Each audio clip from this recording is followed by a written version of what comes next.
Now we are going to play a game. You can see two participants are standing in front of you.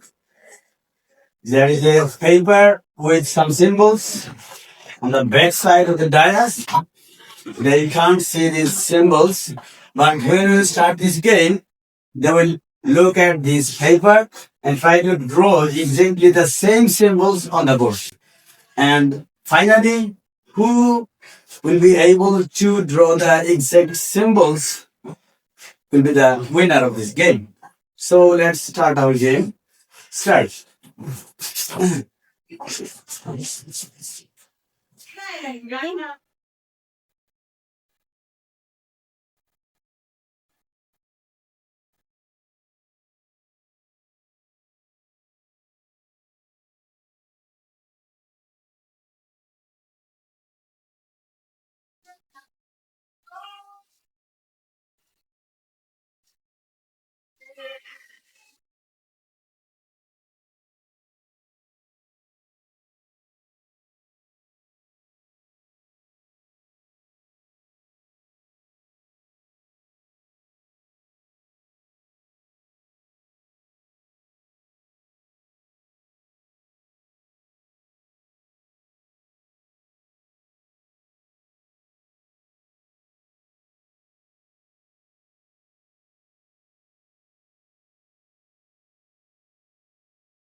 Let's see who is our winner of this game. Who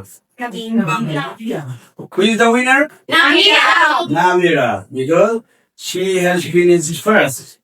And she has drawn exactly the same symbols. So, big hand for Namira.